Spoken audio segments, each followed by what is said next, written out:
Assalamualaikum warahmatullahi wabarakatuh. Di sini saya sebagai pembuat TA yang berbasis sistem dan terutama website ini, saya menjelaskan tentang bagaimana alur kerja website yang saya buat. Yang pertama, website ini adalah website berbasis Python dengan menggunakan framework open source yaitu yang bernama Streamlit. Langsung saja buat demonya.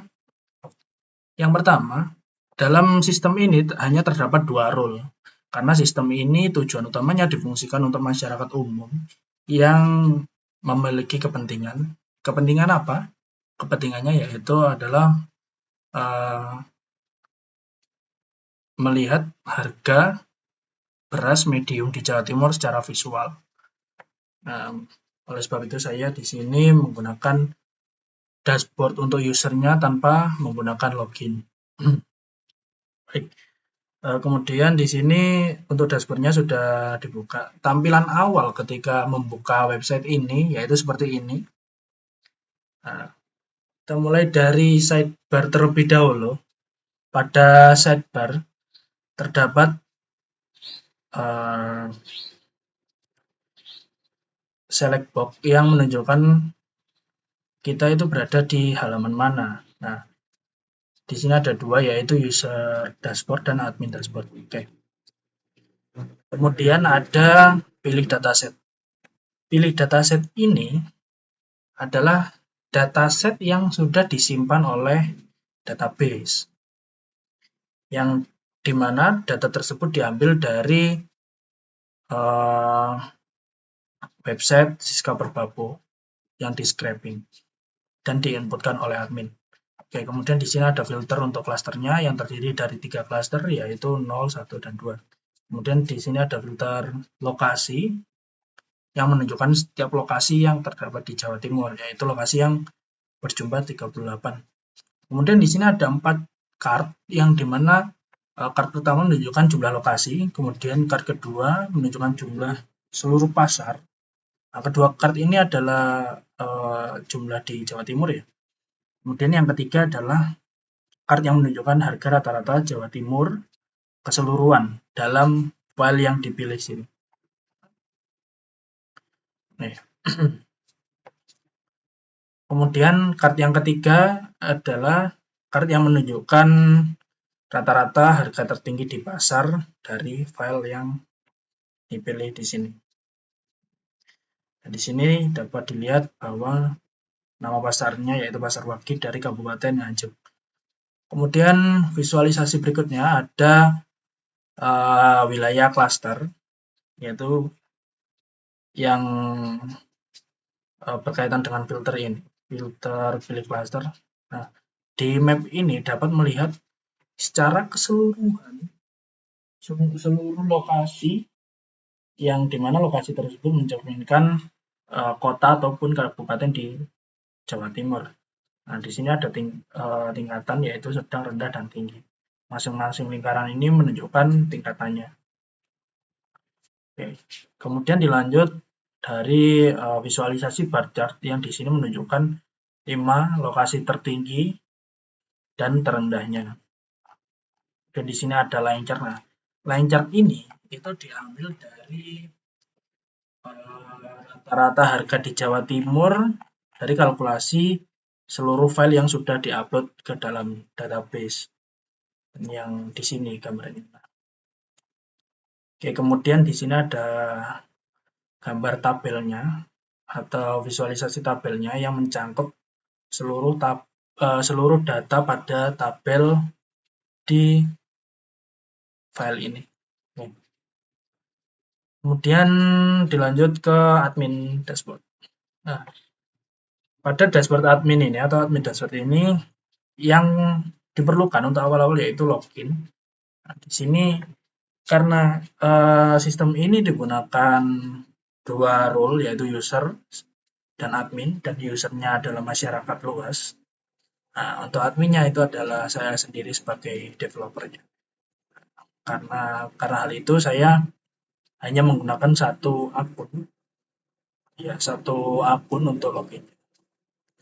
Oke. Yang pertama di sini ada form login. Yang misal kita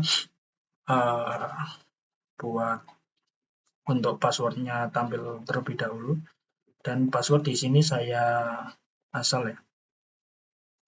Oke. Nah, ketika password itu salah, di sini akan muncul tombol untuk lupa password. Yang ketika diklik, ini akan memunculkan dua inputan untuk question secret-nya dan password barunya. Nah, untuk question secret-nya saya sudah bikin metodenya.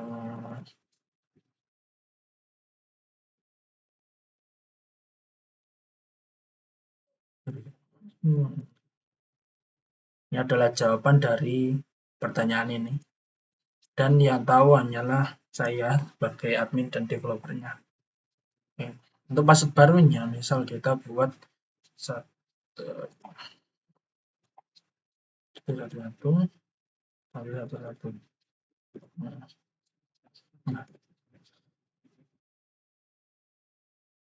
Nah, di sini untuk passwordnya itu minimal harus 8 karakter ya. Ini 7 loh. Nah, ketika memenuhi, di sini akan ada notifikasi seperti ini dan kemudian bisa dilanjut login.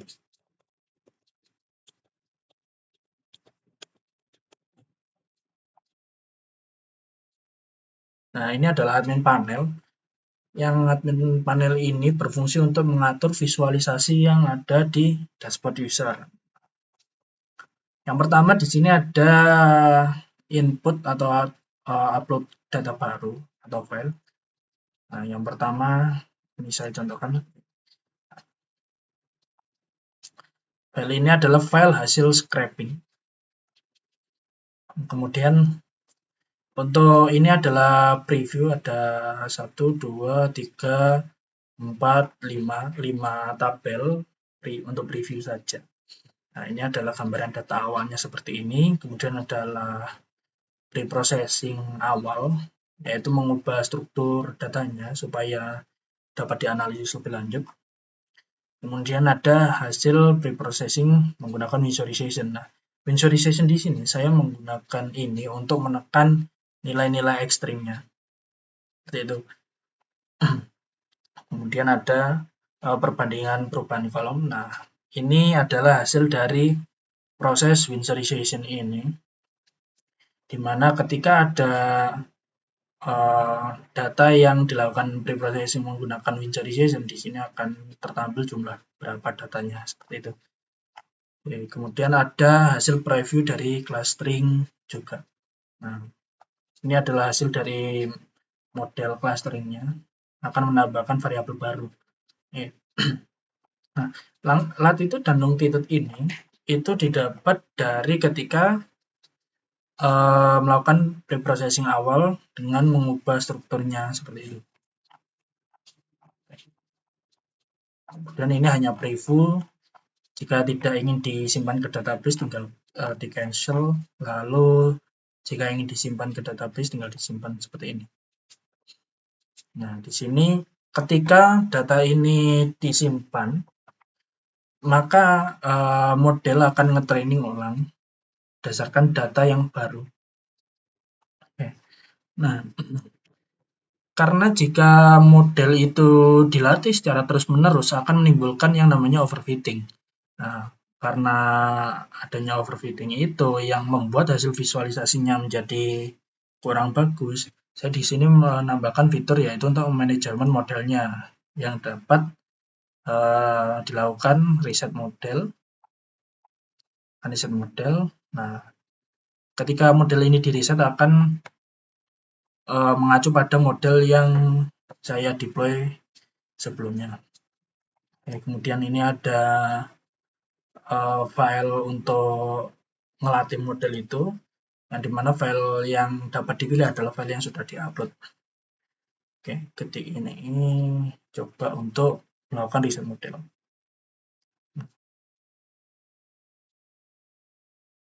Nah, ketika model di reset, itu akan mengembalikan dari modelnya tersebut.